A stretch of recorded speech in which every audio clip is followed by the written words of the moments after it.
इस वीडियो में बात करें क्वेश्चन नंबर 22 एंड 23 टीएस ग्रवाल का। जब इसमें under valuation and over valuation of stock आता है उसके ऊपर बात करेंगे।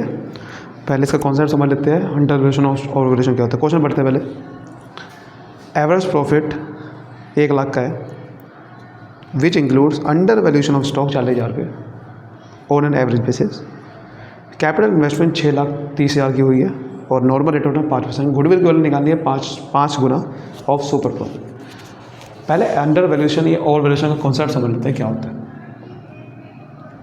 देखो, जब भी आपके सामने अंडर वैल्यूएशन लिखा आ गया, इसका मतलब है किसी चीज़ की वैल्यू कम हो रखी है जितनी उसकी होनी चाहिए थी, उससे कम हो रखी है। और ओवर वैल्यूएशन का मतलब क्या होता है, ज़्यादा हो रखी है, जितनी होनी चाहिए थी उससे ज़्यादा हो रखी है। अब हम यहाँ पर स्टॉक की बात कर रहे हैं। देखो, स्टॉक हमारे दो तरीके के होते हैं। एक तो होता है क्लोजिंग स्टॉक एंड एक होता है ओपनिंग स्टॉक। दो तरीके के स्टॉक होते हैं हमारे, ठीक है, दो तरीके के स्टॉक होते हैं। अब आपको अगर ध्यान हो, ये दोनों स्टॉक कहाँ पर आते हैं, ट्रेडिंग अकाउंट में। 11वीं क्लास में आपको 11वीं क्लास को याद करना पड़ेगा आपको। ट्रेडिंग अकाउंट एक बनता था सबसे पहले, फिर प्रॉफिट एंड लॉस अकाउंट बनता था। ट्रेडिंग अकाउंट के डेबिट साइड और क्रेडिट साइड। डेबिट साइड में सबसे पहले लिखते रहे 2 ओपनिंग स्टॉक। ओपनिंग स्टॉक एक खर्चा मान लेते हैं हम, क्योंकि इससे हमें प्रोडक्शन करूँगा इस साल की। क्लोजिंग स्टॉक जो बचा हुआ स्टॉक है जिसको मैं अगले साल इस्तेमाल करूँगा, तो उसको यहाँ लिखते रहे क्रेडिट साइड पर, बाय क्लोजिंग स्टॉक। और आपको पता है कि इनकम जो निकलती है वो क्रेडिट साइड से निकलती है। अगर क्रेडिट साइड बड़ी आएगी, तो मेरा जो प्रॉफिट है वो भी ज़्यादा आएगा, क्योंकि प्रॉफिट क्रेडिट साइड से आता है। तो क्रेडिट साइड अगर कम आएगी तो प्रॉफिट भी कम आएगा। ध्यान रखना बात, डायरेक्ट रिलेशन होता है, क्योंकि क्रेडिट साइड से प्रॉफिट आता है। अगर क्रेडिट साइड बड़ी तो प्रॉफिट ज़्यादा, क्रेडिट साइड छोटी तो प्रॉफिट कम। और डेबिट साइड पे खर्चे होते हैं, तो डेबिट साइड अगर ज़्यादा होगी तो प्रॉफिट पता कैसे निकलता है, क्रेडिट साइड में सब कुछ प्लस करके माइनस कर देते हैं डेबिट साइड वाली आइटम, क्योंकि खर्चे होते हैं वहाँ पर। तो अगर डेबिट साइड बड़े आ गई, यानी कि खर्चे ज़्यादा आ गए, खर्चे ज़्यादा हो गए तो प्रॉफिट कम आ जाता है। तो अगर डेबिट साइड बड़ी आएगी तो प्रॉफिट कम हो जाएगा, ज़्यादा नहीं होगा, क्योंकि खर्चे ज़्यादा हो गए। इनकम ज़्यादा है तो फिर प्रॉफिट ज़्यादा होता है, बट खर्चे ज़्यादा हो गए तो प्रॉफिट कम होता है। और अगर खर्चे कम हो गए, डेबिट साइड कम आ गई, तो प्रॉफिट भी कम हो जाता है। यानी कि अगर ओपनिंग स्टॉक जो कि डेबिट साइड पे है, अगर उसकी वैल्यू अंडर वैल्यूएशन होगी, यानी कि उसकी वैल्यू कम हो गई है, तो डेबिट साइड कम होगी। इसका मतलब सिंपल सी बात है, अगर अंडर वैल्यूएशन है ओपनिंग स्टॉक लिखा हुआ क्वेश्चन में, तो इसका मतलब डेबिट साइड कम होगी। तो डेबिट साइड कम होगी तो प्रॉफिट कम आएगा। डेबिट साइड कम होगी तो प्रॉफिट कम आएगा, ऑब्वियस ही बात है, ठीक है ना। सॉरी, प्रॉफिट ज़्यादा आएगा, मैं उल्टा लिख दिया मैंने। अगर डेबिट साइड कम है तो प्रॉफिट ज़्यादा आएगा, क्योंकि खर्चे कम हो गए तो प्रॉफिट ज़्यादा आएगा। तो अगर हमें इस चीज़ को ठीक करना है कि प्रॉफिट ज़्यादा आ रखा है, हद से ज़्यादा, कि मान लो अंडर वैल्यूएशन स्टॉक हो रखा है 50,000 से अंडर वैल्यूएशन हो रखा है, मतलब स्टॉक की वैल्यू मैंने कम लिख रखी है, तो इसका मतलब 50,000 से प्रॉफिट ज़्यादा रखा होगा।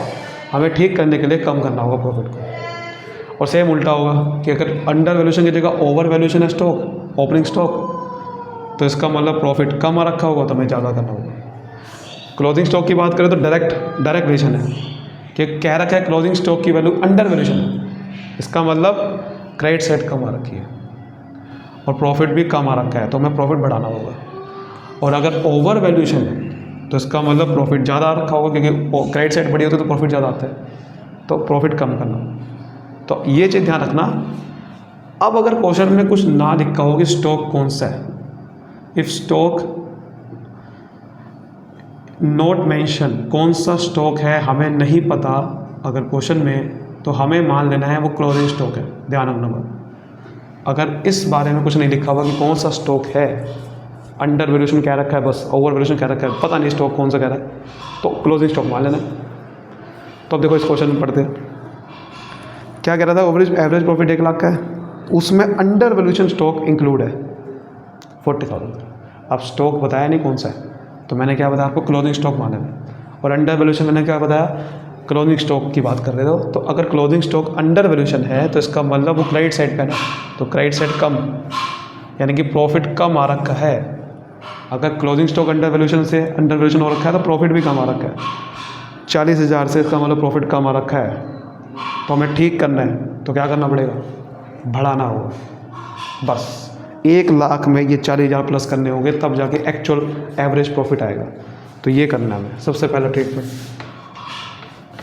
तो हमें एक्चुअल एवरेज प्रॉफिट पहले निकालना है, प्रॉफिट को ठीक करना है, क्योंकि उसके अंदर अंडर वैल्यूएशन हो रखा है स्टॉक, तो हमें पहले वो निकालना है। तो सबसे पहले लिख लेते हैं कि एवरेज प्रॉफिट कितना है आपके क्वेश्चन में, 1 लाख का है।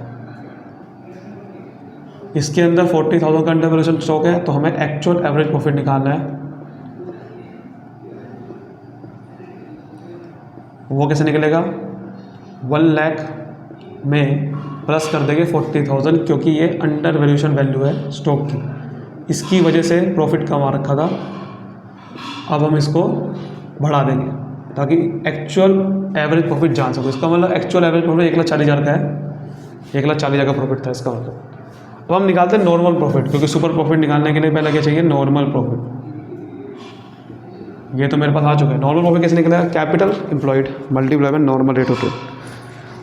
तो कैपिटल लगा रखी है 6,30,000 रुपये की, और नॉर्मल रेट ऑफ रिटर्न 5% है, तो इसका 5% निकालोगे तो कितना आ रहा है, 31500।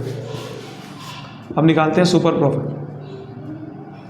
सुपर प्रॉफिट कैसे निकलेगा, actual average profit minus normal profit. तो 1,40,000 में से 31,500 माइनस कर देंगे तो कितना आ गया, 1,08,500। अब गुडविल की वैल्यू निकालते हैं। गुडविल की वैल्यू कह रहा है कि सुपर प्रॉफिट जो आया उसको मल्टीप्लाई कर दो 5 से, तो आपका आंसर कितना आएगा, 542,500। ठीक है, यही आपका आंसर है। समझ आ गई बात, बहुत बढ़िया। चलो अगर नेक्स्ट क्वेश्चन बढ़ते हैं। नेक्स्ट क्वेश्चन देखते हैं 23 कह रहा है एवरेज प्रॉफिट 7.5 लाख का है, which includes over valuation of stock. अब ऑब्वियस ही बात है, मैंने क्या बताया, अब स्टॉक नहीं लिखा हुआ कौन सा है, तो क्लोजिंग स्टॉक मानना है। क्लोजिंग स्टॉक की वैल्यू ज़्यादा हो रखी है तो प्रॉफिट पर डायरेक्ट असर पड़ता है क्लोजिंग स्टॉक का, क्योंकि वो क्रेडिट साइड पे है। तो अगर क्रेडिट साइड बड़ी है तो प्रॉफिट भी ज़्यादा रखा होगा, तो हमें कम करना है। सिंपल, अगर ये 30,000 से ज़्यादा रखा है हमें कम करना है। तो पिछले वाले क्वेश्चन में माइनस कर रहे थे, अंडर वैल्यूएशन था, तो इसमें प्लस करना है। सॉरी, इसमें प्लस कर रहे थे, इस बार माइनस करना है। तो एवरेज प्रॉफिट आपके सामने कितना है, 7.5 लाख। हमें पहले एक्चुअल एवरेज प्रॉफिट निकालना है।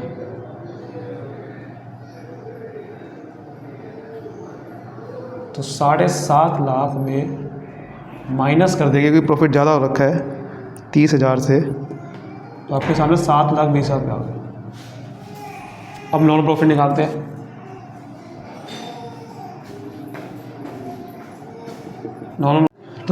तो बेसिकली आपको कैपिटल लिमिटेड दे रखा है 42 लाख और उसका 15% निकालना है।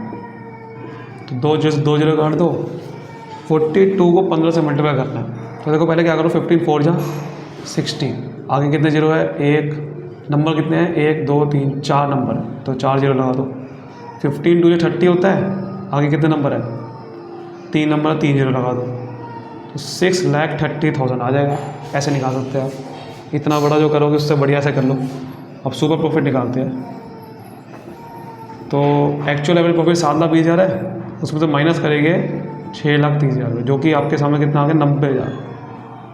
तो गुडविल की वैल्यू निकालते हैं। अब गुडविल की वैल्यू कह रहा है 3 टाइम्स 90,000 का 3 गुना करना है, तो यानी कि 2,70,000 इज राइट आंसर। 3 गुना कह रहा था ना वो, 3 टाइम्स। उम्मीद करता हूँ आपको समझ में आया होगा अच्छे से। वीडियो पसंद आई तो लाइक करिए, सब्सक्राइब करिए, और चाहते हो और क्वेश्चन की वीडियो बनाऊँ तो मुझे कमेंट करिए कौन कौन से क्वेश्चन चाहते हो। Thank you so much, all the best.